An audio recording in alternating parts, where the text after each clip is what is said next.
Hello, ladies and gentlemen. Welcome to Esteemed FaceTime with Leaders, an initiative by World Development Corporation.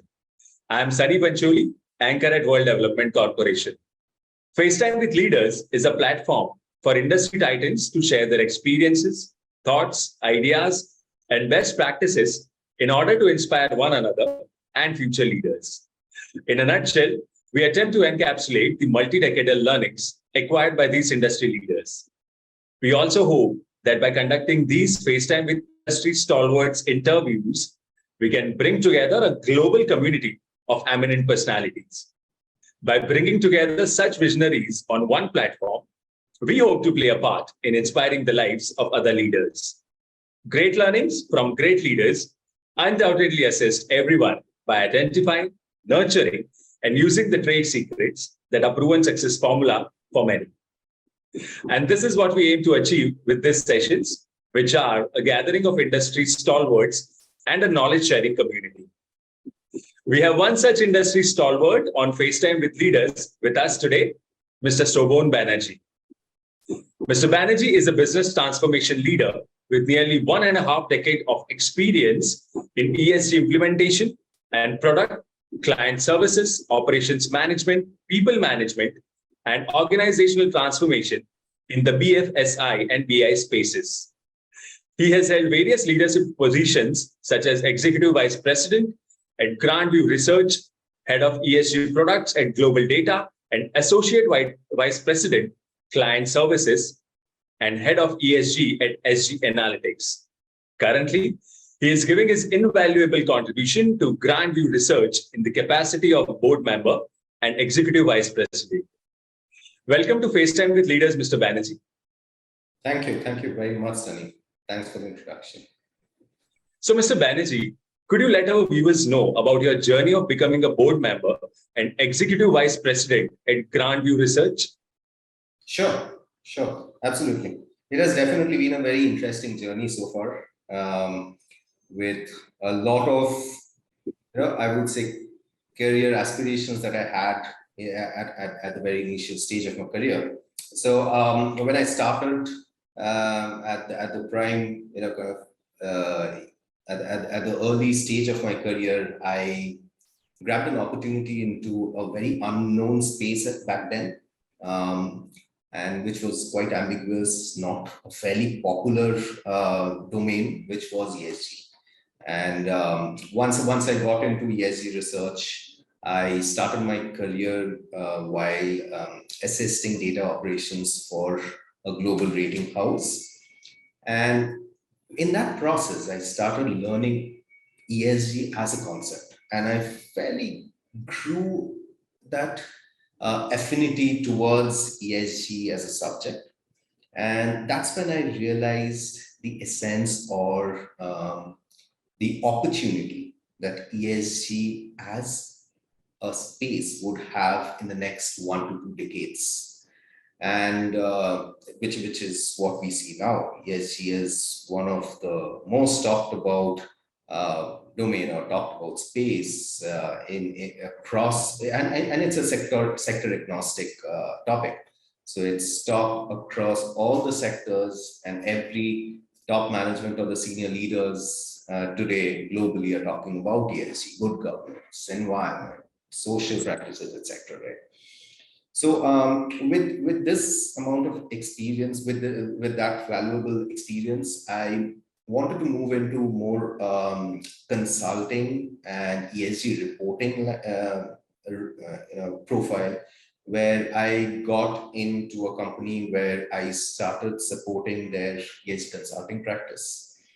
And that's where I got a lot of global exposure with respect to managing global clients, with respect to meeting them, learning from them, etc. And that was a very, I would say, a stage of my career where I actually learned a lot about ESG and the global sense of ESG, and I could sense their pulse of a global market. And that's and following which I wanted to get into, and I actually got into a role where I started establishing sustainability business practices at a services company, where I established their business units and was responsible for end-to-end operations, including delivery, including people, onboarding people, onboarding client, and managing P&L, etc. So it was end-to-end operations management, which I got into again for establishing their ESG business line. And that's where I started visiting a lot of conferences. So that's where I started taking part as keynote speakers and global events.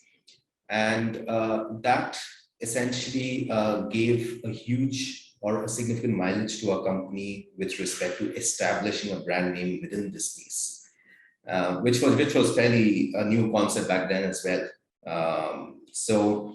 And with that experience, I wanted to explore more around product development.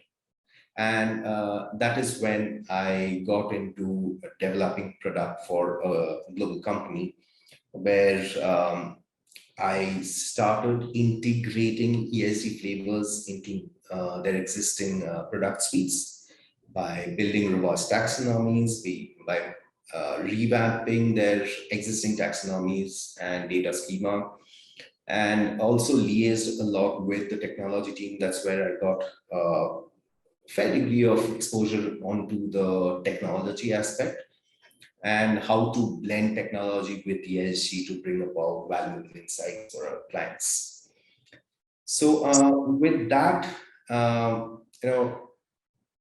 I gathered fair or even exposure into both product and the services from a services industry. And then I walked into my current organization, where I essentially lead their product development, and I head their global operations, data operations, and I also head their client servicing globally. And also I am pioneering or enhancing their existing business development initiatives, along with overall organizational transformation. So when I say organizational transformation, Sunny, it's more around developing robust governance structure within the company, and where I head the good governance practices initiatives in my current organization, which includes building or revamping our existing policies, getting structures or I would say establishing structures within our existing process to drive efficiency, and also driving certifications, which includes all the ISO certifications, building our sustainability reports, etc. So overall, kind of leading the operations, leading the good governance practices, and leading businesses, and definitely that's pretty much tied along to revenue. So yeah, that's pretty much how I came, or my career trajectory in a nutshell. Yeah, that's pretty much it. So thanks. Hey, Mr. Banerjee. So as a business transformation leader, you have made numerous achievements. Which of them is the biggest feat you have achieved? Oh, that's an interesting question, actually. There are multiple of them. I always look forward to achieving new achievements which would add to my feather of achievements. But one of them is quite close to my heart, where in one of my early organizations, where the first hurdle that I'll just kind of walk you through the story of it. And the first hurdle that I had at one of my early organizations was to convince the senior management about the opportunity in the ESG services space. And it was way, it was a concept which was fairly unknown back then. And it was almost more than a decade back. So to convince them was the first hurdle which I took. And once I crossed that hurdle, it became really interesting to see how we transformed as a company with respect to the ESG business line, which was a new business line which we established, and we started with a mere small group of in that business unit. And we transformed that entire business unit within a span of 3.5 to 4 years by driving the overall business revenue, overall company revenue by 19 times in 3.5 to 4 years. And then we drew a big headcount of we added about close to 500 people under build headcount for that company within the same time span. That's definitely close to my heart.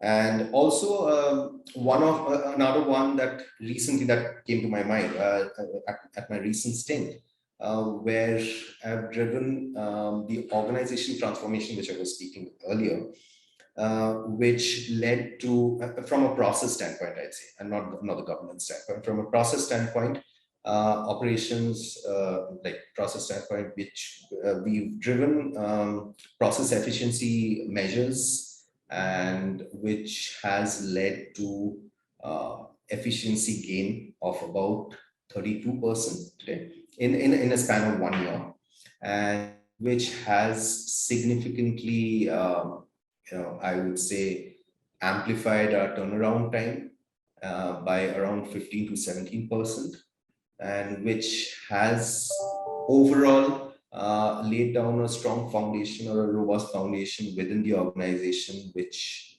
has led to a more, I would say, customer satisfaction, driving customer engagement, and which has essentially given us more bandwidth towards creating more value.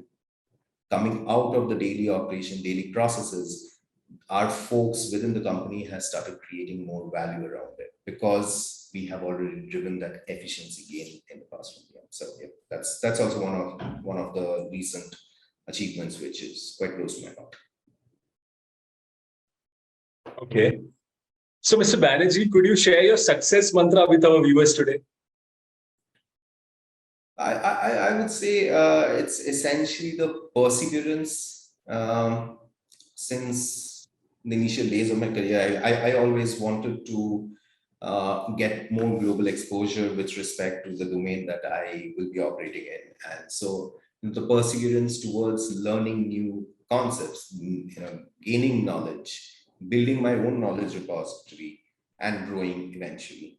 And another one would be probably, I would say, ability to sense the possible market demands in the long term, because I remember one of the that's one of the things that I remember is essentially when I started my career in ESG, I certainly looked into the possibility of how this entire space would grow. And I was pretty optimistic of it to be growing significantly globally as well as within India as well. And that's what we see in India today. It has grown, and it is definitely one of the talks we are having all across the country, like be it corporates, be it regulators, be it governments, be it consumers. So everybody, and definitely investors. So everybody is talking about ESG today. So yeah, those are the two that I can think of. Okay. Mr. Banerjee, how much technological dependent is your field? And what are the most significant changes have you seen in your field with technological implementations? And what changes do you see ahead with upcoming technological trends? That's actually, I would say there has been a tremendous growth with respect to both demand and dependency on technology in the space today. And it has been in, I would say, for the past close to 7 to 8 years, there has been an enormous growth, and it's still growing because within ESG is reporting, or rather, I would say ESG reporting is a more unstructured, even today, compared to financial reporting. So that was one of the initial concern that rating houses had with respect to identifying information, rate companies. So now it has, I would say, has grown tremendously from gaining efficiency with respect to technology, where I see a lot of AI, ML driven processes at this point of time, where a lot of companies are implementing machine learning with respect to a lot of areas within ESG. And one would be identifying reputational risk for a company, where a lot of ESG houses or ESG companies are leveraging ML to drive that value with respect to identifying whether news is essentially a controversial news for a company, or is it a positive news for a company, where companies where such rating providers are integrating machine learning through NLP, etc. So yes, definitely there has been, and there will be even more demand coming up from a technology standpoint, and which is essentially a very good thing, because this would drive a lot of efficiency and a lot of consistency, I would say, along with the human intervention. It would draw a lot of consistency within the ESG space in near future. Rightly said. Mr. Banerjee, as someone who has evolved in the finance industry and has worked across various facets, have you ever felt the need of better corporate governance? Yes, definitely. That is definitely one of the prime requirement to have robust corporate governance practices within corporates, within companies and organizations. So yes, definitely, I would say there's a huge need of that. But there are listed companies who have regulatory requirements towards it, which they sufficiently meet. Majority, I would say all the listed companies, they sufficiently meet. But I would say there's still an improvement area, and which is essentially towards the non-listed companies, where although the regulatory requirement is not as strict as for listed companies, however, there is enough potential and enough scope for such companies to embrace good governance practices by creating robust policy mechanism, creating efficient board structures, and also integrating diversity into their board or management, and also having comprehensive or robust audit mechanisms in place. So there are multiple facets where a majority of non-listed companies can explore, and which I would say in the recent times, I have seen a trend where such companies have started embracing, in spite of not having regulatory requirements. Because I have come across few companies recently who have started publishing BRSR, although they don't need to from a regulatory standpoint. So which is definitely a very positive thing, which has taken or which is taking a good shape from an Indian landscape, I would say. So globally, yes, definitely globally, also a lot of companies have started embracing sustainability or ESG or good governance practices within the DNA of their business operations. So, Mr. Banerjee, since you are now a corporate governance expert, what values do you bring to the table? Oh, I wouldn't say I'm an expert, but being part of right now I'm part of the technical committee of the ESG Exchange, which is an initiative by Good Governance Academy of South Africa. So with as part of that, I get to work with a lot of global corporates, understand the best practices within global corporates, both listed and non-listed companies.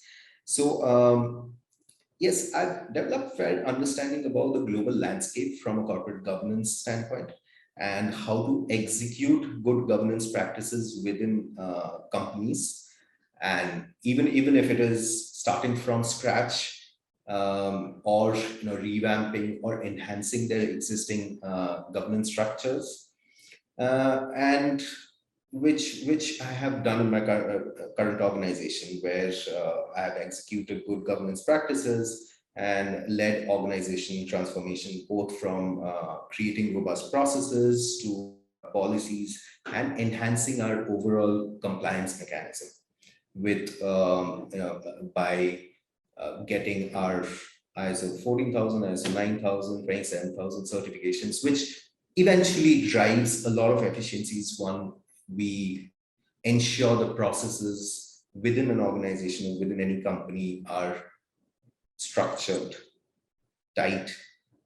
It would lead to a better governance practice or better efficiency across the company, and which would definitely drive growth in the most ethical and structured way. Rightly said. We are building the global thought leaders community for cross-pollination of knowledge and a community of independent directors for having better corporate governance in the country. So what are your thoughts about these initiatives by the WDC team? This is definitely a wonderful initiative, actually. When I first came across this, I was pretty surprised because I never knew of, there was an initiative which was taken by you with respect to this. So yes, definitely this gives a lot of belief in us that there are organizations who are taking such initiatives towards enhancing good governance practices, good corporate governance across the country. And definitely by having the pool of independent directors that you are creating, it will essentially lead to a more, I would say, effective decision making. It would definitely help effective decision making at an organization level across the country, which is definitely a great initiative which you have taken. And this would give, certainly what I can sense, this would give the country a fair amount of direction and fair amount of repository of good knowledge, capable people, and great leaders leading companies and leading the country towards positive change, kind of positive impact. Yeah, that's it. That was very insightful of you, Mr. Banerjee. Great. So it was fantastic conversing with you, and I'm confident that your insights will inspire future leaders. Thank you, Mr. Banerjee, for joining us today. Wish you the best for your future endeavors. Moreover, trust that this initiative by Directors Institute unquestionably expanded the participants' understanding and enriched their minds. Thank you so much, Sunny. Thank you. Thank you very much. Thank you. Have a nice day. Thank you. Bye-bye. Have a nice day.